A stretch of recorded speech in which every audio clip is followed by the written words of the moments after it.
I met Leah at a housewarming party a few years back, one of those casual, thrown-together events where everyone ends up standing around the kitchen island, balancing paper plates and cheap beers. I hadn't really planned on going long week at work, and honestly, I just wanted to stay home and watch the game. But my buddy Mark insisted, said I needed to get out and meet people. Leah caught my eye almost immediately. She had this easy smile, the kind that makes you feel like you already know her somehow. She wasn't loud or over the top, just warm, inviting. She laughed with her whole face, leaning in when someone said something funny, and the way she carried herself, comfortable, confident, made it easy to want to get closer. We ended up next to each other by the drinks table. She made some crack about the beer selection being worse than a high school basement party, and I laughed harder than I should have. We started talking and didn't really stop. She told me she worked in real estate, had just closed her first big sale and was still riding the high. I told her I managed construction projects, mostly residential builds, and we joked about being on opposite sides of the housing chaos. There was nothing forced about it. No awkward silences, no reaching for things to say. It was the kind of conversation you don't realize you're missing until you have it. When she gave me her number at the end of the night, she just smiled and said, "Call me. Don't wait 3 days like some kind of game." And I didn't. Our first date was a week later. We kept it simple: burgers, a walk by the river, sitting on a bench trading stories like we were trying to catch up on all the years we hadn't known each other. Leah was funny, sharp, full of energy.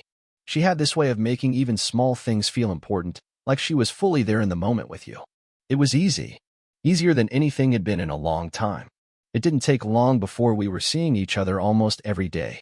Dinner after work, lazy Sundays at the park, late-night drives just to talk about everything and nothing. Being around her felt natural, like breathing. Less than a year after we met, she moved into my apartment. It was a little cramped at first. My place was more functional than cozy, but she turned it into a home fast. New curtains, photos on the walls, a couple of plants I was sure I'd kill within a week. She had a way of making spaces feel alive. Being with her made everything around me feel a little sharper, a little more colorful. Looking back now, those early days felt effortless. Like we were exactly where we were supposed to be, like we had stumbled into something solid without even realizing it. Living with Leah felt like slipping into a life I didn't even realize I'd been missing.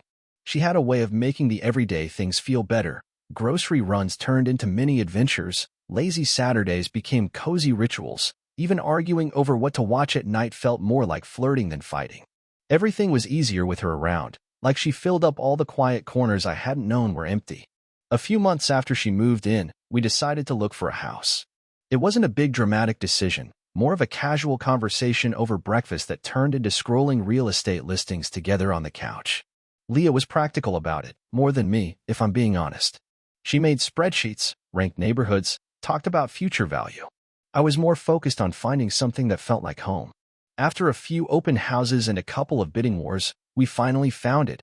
A 3-bedroom place with a decent backyard and a kitchen Leah immediately started mentally redesigning. We moved in during the spring. It was chaos for a while, boxes everywhere, furniture that didn't quite fit, but even in the middle of all that, it felt good. Leah threw herself into decorating. She picked out colors for every room, argued with me over light fixtures, and somehow convinced me that a house really does need more throw pillows than beds. Watching her in her element, seeing the way she made the space ours, made me fall for her even more. Our routine settled quickly. I'd head off to job sites in the morning while she met with clients or managed her growing list of listings. We'd meet back at home in the evenings, swap stories about the day, and crash on the couch with takeout more often than I'd like to admit. She loved to cook when she had the time, though, and those nights felt special, like little pockets of calm in the middle of all the busyness. Weekends were our time. Sometimes we tackled house projects, painting, hanging shelves, fixing whatever needed fixing. Other times we just disappeared for a while, road trips to nowhere in particular, lazy afternoons in cafes, long walks with no real destination. Leah had a way of making ordinary days feel full. She didn't need a lot to be happy, and somehow, that made me feel like we already had everything. Family was important to her, too. She got along well with mine, maybe a little too well sometimes. She could charm my parents, joke with my brother Jack, fit into family dinners without missing a beat. It felt easy, like she'd been part of us forever. Watching her around them made me think about the future in a way I hadn't with anyone else. I could see it all stretching out ahead of us. Birthdays, holidays, a life built layer by layer. At that point, life wasn't dramatic or flashy. It was steady, comfortable, real. Exactly the way I thought it was supposed to be. If you asked me back then what my life with Leah felt like, I would have said complete. Not in some dramatic, movie-ending way, just in that quiet, steady kind of way where you stop looking for anything else. Where you realize you're not waiting for the next best thing, because you already have it. We had our routines locked in. Monday through Friday was a blur of work, errands, and dinners squeezed in between late meetings and showings. Leah was busy. Real estate doesn't exactly hand you a 9 to 5 schedule, but she always made time for us. Some nights we'd sit out on the back deck with beers, just talking about nothing important while the sun disappeared behind the trees. Other nights we'd binge-watch a show until one of us passed out on the couch, too tired to make it to bed. It was the small things that made it feel like a real life. Grocery lists stuck to the fridge. Half-folded laundry left on the guest bed for days. Inside jokes that didn't make sense to anyone but us. Little arguments over whether the thermostat really needed to be set at 72. She always said I ran too hot anyway. We didn't make a big deal about anniversaries. Leah wasn't the type to want grand gestures. For our first wedding anniversary, we skipped the fancy restaurant thing and spent the night making homemade pizzas and watching old movies we could quote by heart. She was wearing an oversized sweatshirt, feet tucked under her on the couch, and I remember looking at her and thinking, this is it. This is what people mean when they say they're happy. My brother Jack was around a lot too. He lived across town and would swing by for barbecues, holidays, random Sunday games. Leah and Jack always got along well. She teased him like she teased me, calling him out when he acted like an idiot, laughing at his terrible jokes. It was good. Normal. Like having two halves of my world fit together easily. There were dreams, too. Talks about travel, Italy someday, maybe Greece. Dreams about a bigger house down the line, one with a real fireplace and a wraparound porch. Leah had a list somewhere in her phone of all the things she wanted to do before she turned 40, and we'd pull it out sometimes after a few drinks and start planning out ridiculous adventures we swore we'd take. It wasn't perfect, of course. No life is. We got on each other's nerves sometimes. She hated how I left cabinet doors open. I hated how she'd start 5 different projects around the house and leave them half-finished. But those weren't cracks in the foundation. They were just life, the kind of little things that come with knowing someone well enough to love them anyway. If you'd asked me then where I saw us in 10 years, I would have said right there, on that same couch, in that same house, arguing over the thermostat and laughing about it 5 minutes later. And I would have believed it without a second thought. A little over 3 years into our marriage, Leah told me she was pregnant. I remember the moment like it's frozen in time, her standing in the kitchen in one of my old t-shirts, holding the test in one hand and looking at me like she didn't know whether to laugh or cry. I didn't say anything at first.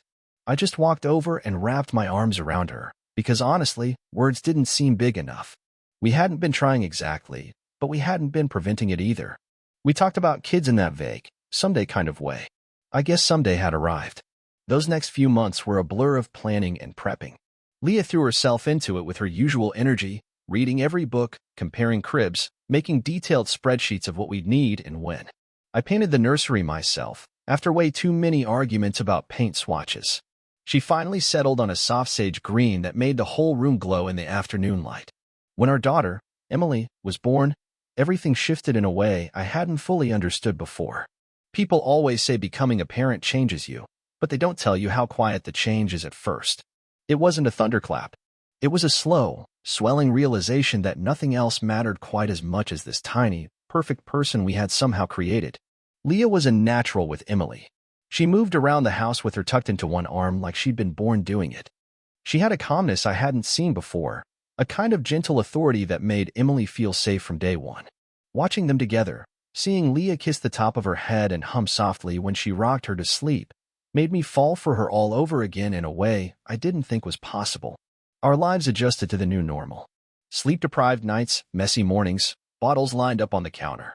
Weekends at the park, Emily bundled up in the stroller, Leah pointing out trees and birds like our daughter could actually understand any of it. It wasn't glamorous. It wasn't easy, but it was ours. I picked up more hours at work to help with the new expenses.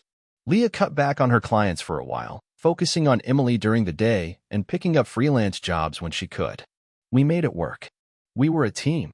That's how it felt, anyway. Family gatherings got louder. Jack was over a lot more, always finding some excuse to check in, to be the cool uncle bringing little gifts. Leah and Jack still got along effortlessly, joking, teasing, trading sarcastic comments across the table during dinner. It made holidays feel full, busy, like there was always something happening. I remember sitting in the backyard one afternoon, grilling while Leah played with Emily on the grass, and thinking, this is it. This is everything I wanted.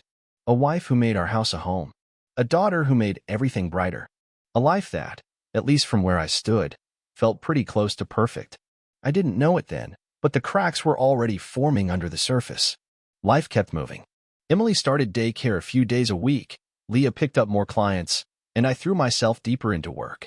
From the outside, everything looked the same, our little family moving along, hitting milestones, checking the boxes of what a good life was supposed to be.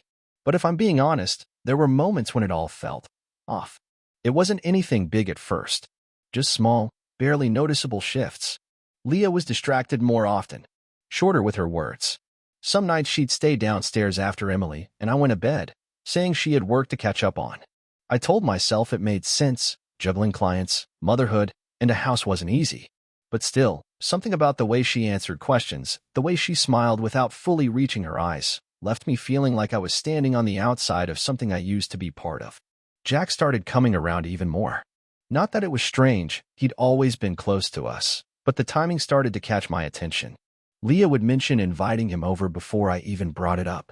He'd swing by during the afternoons when I was at work, supposedly to help out or keep Leah company when she was juggling Emily and work calls. At first, it felt good, knowing he was stepping up. I trusted Jack. He was my brother, after all. But over time, little things stacked up in the back of my mind. The way Leah would laugh harder at his dumb jokes than mine. The inside jokes I didn't quite understand.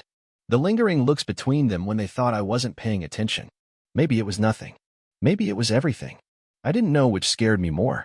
I started noticing how often Leah was on her phone. Quick glances during dinner. Texts she didn't explain. Messages she'd clear from her screen the second they popped up. I caught myself staring sometimes, wondering who she was talking to, what was so urgent that it couldn't wait until after Emily was asleep. When I asked her about it once, casually, not accusing, she brushed it off with a laugh.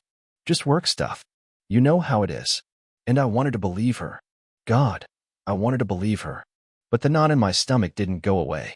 There were nights when I'd lie awake next to her, listening to her breathing, feeling the space between us stretch wider even though we were only inches apart. I didn't know what I was losing yet. I just knew that something was slipping, and no matter how tightly I tried to hold on to it, it kept moving further out of reach. I didn't want to be suspicious. I didn't want to start looking at my wife like a stranger. I kept telling myself it was stress, parenting, work, normal things. But deep down, a quiet, unwelcome thought started to grow. What if it wasn't? By the time Emily turned 15, it felt like Leah and I were living parallel lives. From the outside, everything looked fine: pictures on the walls, birthday parties, holiday dinners with friends and family. We were still showing up where we were supposed to, still smiling in the photos. But when the camera clicked off, the gaps between us were too wide to ignore. Leah threw herself deeper into work. She was always meeting clients or catching up on paperwork late into the evenings. Sometimes I'd wake up in the middle of the night and find her downstairs at the kitchen table, lit only by the glow of her laptop, typing away like she was solving some urgent problem. Other times, she'd be on the phone, whispering just low enough that I couldn't make out what she was saying. When I'd walk in, she'd snap the laptop shut or end the call quickly, smiling like nothing had happened. I tried not to jump to conclusions. I reminded myself that marriage isn't a romance movie. People get tired. Life gets busy. Distance happens if you're not careful. But the harder I tried to explain it away, the more it gnawed at me. Jack still came around often. More than ever, actually. There was always a reason. He was dropping something off, helping Leah move furniture, fixing a leaky faucet. Things I usually would have handled if she just waited for me. But somehow, it was always Jack who showed up when I wasn't home. I told myself it was a good thing at first, family sticking together. That's what you want, right? But it was getting harder to ignore the shift in their dynamic. They had a rhythm now, an easiness that didn't always include me. Inside jokes I didn't get. Looks exchanged over Emily's head when I said something they found funny or maybe pitiful. It wasn't anything explicit. Nothing you could point at and say, "There, that's wrong." It was 100 little moments, each one stacking on top of the last until it felt like I was building my own paranoia brick by brick. The worst part was that Leah seemed happier than she had in months. She smiled more. She laughed more. Just not always with me. I kept trying to push the doubts down. Emily was starting to look at colleges, and it felt like our whole life was speeding up. We were supposed to be entering this new chapter together, supporting her, planning for the future. I told myself Leah was just stressed about the changes. Maybe she was leaning on Jack because she needed an escape, someone familiar who didn't carry all the weight of everyday life like I did.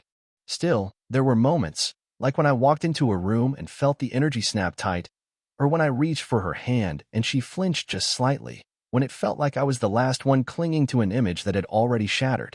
I didn't confront her. I didn't even let myself say the words in my own mind. But the silence between us was starting to say everything I wasn't ready to hear. When Emily got her acceptance letter to the state university, it felt like a win we all needed. Leah cried when the email came in, hugging Emily so tightly that she started laughing through her tears. I stood there watching them, heart full and aching at the same time. It wasn't just pride. It was the realization that somehow, my little girl had grown up right in front of me, and I'd barely had time to catch my breath. There wasn't a second of hesitation when it came to paying for her tuition. I'd been setting money aside for years, scraping a little here and there into a savings account, even when things were tight. I wanted her to have the kind of start I never had, the freedom to figure out who she was without drowning in debt. Leah agreed, of course. She said it was important, said Emily deserved it. I cut the check without blinking. Around the same time, Leah started hinting about needing a new car. Her old sedan was starting to show its age, sputtering on cold mornings, the air conditioning cutting out at random. It wasn't anything urgent, but she brought it up more and more, casually at first, then less so. After a few weeks of hearing about how unreliable it was, I told her we'd go to the dealership and pick something out. She chose a sleek crossover SUV, practical but stylish, something big enough for road trips and client meetings, but nice enough to feel like a reward. She beamed when they handed her the keys, kissed my cheek, and called me the best husband ever. For a second, it felt like the old days again, the days when a smile from her was enough to wipe out any doubts in my mind. But the feeling didn't last. Almost immediately after Emily's college acceptance and the new car, Leah seemed even more distant. Not rude, not cold, just absent. Like her body was there, going through the motions, but her mind was always somewhere else. She started spending weekends catching up with friends, or taking Emily shopping for dorm supplies without inviting me along. Jack was around a lot, helping them pick out things for her dorm, offering to drive Leah to the dealership for follow-ups on the car paperwork when I couldn't get away from work. I kept telling myself it was normal, that families change when kids grow up, that Leah deserved some space after everything she juggled, that Jack was just being a good uncle, a good brother, that it was all fine. But the truth was, every time Leah smiled at her phone, every time Jack's name came up in casual conversation with just a little too much familiarity, every time Emily looked at me with a mixture of pity and something else I couldn't quite name, I felt the ground underneath me tilt a little more. I had no proof, no accusations, just this growing, gnawing feeling that somehow, without realizing it, I'd become a guest in my own family. And somewhere deep down, I knew the cracks were about to split wide open.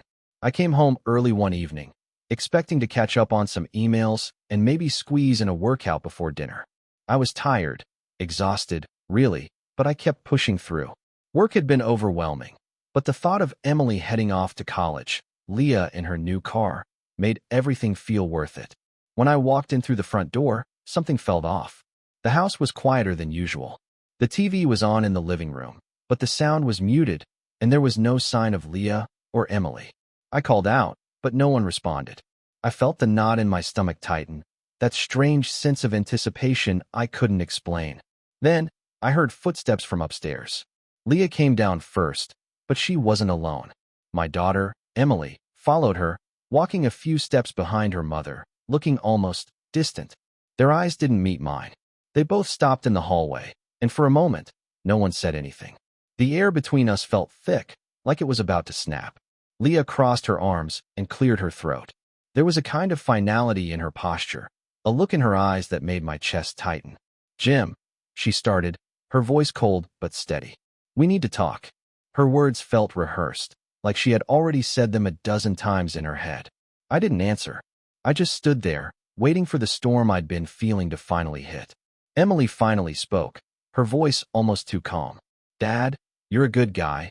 But, she paused, glancing at her mom for reassurance. But you're just not enough anymore. I blinked, confused. The words didn't make sense. My mind raced, trying to process what she meant. What we meant. Leah took over.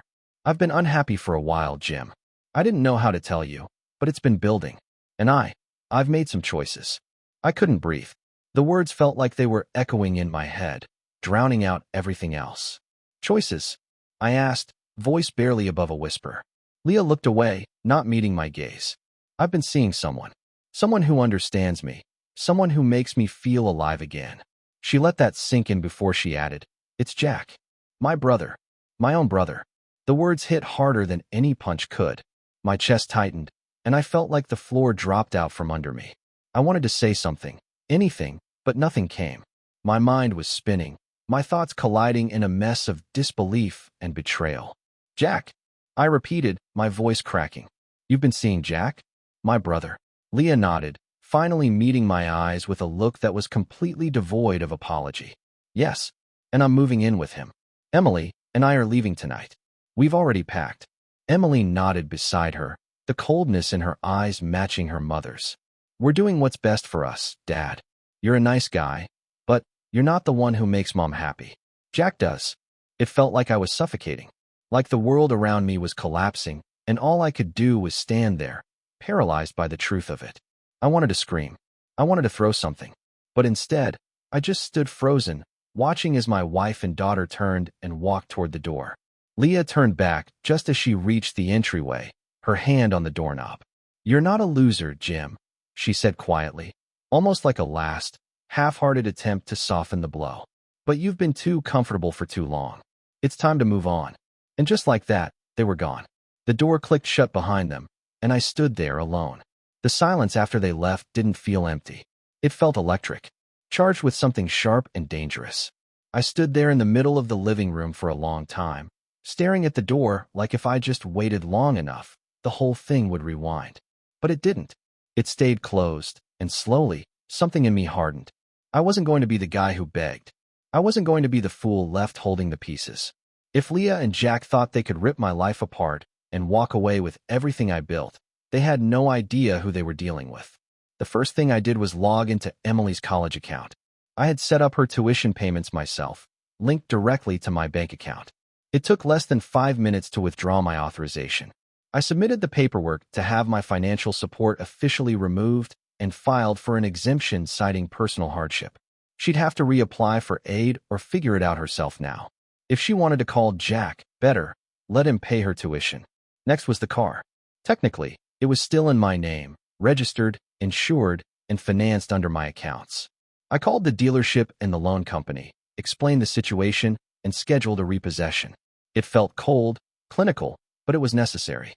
I wasn't about to keep paying for the luxury ride Leah paraded around in while she played house with my brother. As for the money, Leah had access to a shared savings account I had set up years ago to make things easier. I emptied it, transferred every last cent back into an account solely under my name. I didn't touch anything that was strictly hers. I wasn't about to start stealing, but anything that had my name on it was mine again. The house was next. I changed the locks the same day, paid the extra fee to have it done immediately. If Leah thought she could stroll back in to get her things whenever she pleased, she was in for a rude awakening. I piled the stuff she hadn't taken, clothes, some shoes, a few random toiletries, into garbage bags and tossed them right out the upstairs window onto the front lawn. I didn't care who saw. Let the neighbors watch. Let them wonder. I wasn't hiding anymore. She tried to call, of course. Sent texts that swung between rage and pleading. I didn't answer. Not one word. She showed up at the door once, banging, demanding to be let in. I stood on the other side and listened without moving. Let her pound her fists against the wood until she realized nothing was coming. As for Jack, he was dead to me. Whatever bond we did growing up, whatever childhood memories we shared, it all turned to dust the second he looked at my wife the way a man isn't supposed to look at his brother's wife. I didn't need to yell. I didn't need to explain. I blocked his number, deleted every photo, every message. In my mind, he didn't exist anymore. They thought they could take everything and leave me broken. They were wrong. I wasn't broken. I was free. After the locks were changed, the accounts closed, and the dust finally settled, the silence of the house felt different.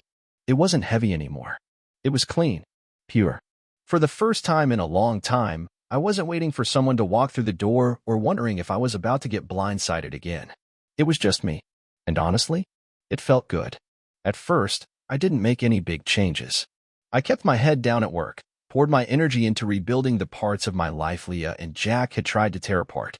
I started waking up earlier, taking long walks before the rest of the world even stirred. I reorganized the house, not because it needed it, but because it felt good to touch everything, to put my mark on it again. I didn't realize how much space Leah had taken up, even in the smallest details, until I started making choices for myself again. It was small things at first. New furniture, fresh paint in the master bedroom, a new coffee maker that I picked out without asking anyone else's opinion. Each step felt like reclaiming another little piece of myself that I hadn't even realized I'd given away. I didn't go looking for anyone. I wasn't interested in jumping back into something just to fill the silence. I liked my own company more than I had in years. It felt like breathing clean air after being stuck in a stuffy room for too long. But then I met Lauren. It wasn't anything dramatic. Just a chance meeting at the hardware store when I was trying to pick out a new grill. She was standing in the same aisle, arguing with herself about which set of tools to buy. We struck up a conversation, laughed about how neither of us knew what we were doing, and ended up grabbing coffee afterward just because it felt natural. Lauren was different from Leah in almost every way. Where Leah was sharp and fast-talking, Lauren was easygoing and quietly funny. She didn't rush conversations or fill every silence with noise. She listened, really listened, in a way that made me realize how long it had been since someone cared to hear what I had to say. We started slow. Coffee here, a lunch there. No pressure. No expectations. Just two people figuring out if they liked being around each other. And somewhere along the way, I realized I wasn't comparing her to anyone. I wasn't carrying the past like a weight on my shoulders anymore. I wasn't bitter. I wasn't angry. I was just open. For the first time in years, my life felt like it was moving forward instead of spiraling sideways. I wasn't surviving anymore. I was living. It's funny how quickly life shifts once you let go of the things that were never meant to stay. A year ago, if you had asked me who I was, I would have rattled off a list of things that revolved around Leah, Emily, and Jack, titles I wore like armor. Husband, father, brother. Now, when I think about who I am, it's simpler, quieter, stronger. The house is fully mine now, inside and out. The old photos are gone. The memories still exist, but they don't haunt the place anymore. I've made new ones. Nights spent laughing with friends. Lazy Sundays working on small projects. Evenings where Lauren sits on the porch with me, feet tucked under her, reading a book while the sun goes down.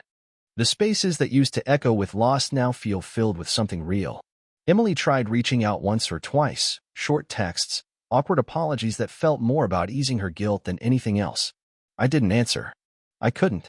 Maybe one day, when enough time has passed, when enough growth has happened, I'll be willing to hear her out. But not now. Some wounds need more than words to heal. Some relationships need more than blood to survive. Jack never bothered. I don't know if he feels guilty or if he's just too selfish to care. Either way, I don't waste my time wondering. He made his choice. I made mine. Whatever family we had ended the day, he decided I was nothing but an obstacle in his way. Leah? I don't think about her much anymore. Sometimes, in the quietest moments, I wonder if she ever regrets it. If she misses the life she tore apart. But those thoughts pass quickly, like smoke on the wind. I don't cling to them. I don't need them. I don't need revenge. I don't need closure from them. The best closure I could ever get is the life I'm living now. A life where I get to wake up every day knowing I survived the worst thing I thought could happen and came out better for it. Lauren and I are taking it slow. No rushing into anything. No pressure to slap a label on it. We're just enjoying each other. Trusting that whatever's meant to build will build on its own, strong and honest. I've learned enough to know you can't force something real. You have to let it grow. Sometimes when I sit on the porch and look out at the street, I think about how different everything feels now. Not worse. Not broken. Just better. Just mine.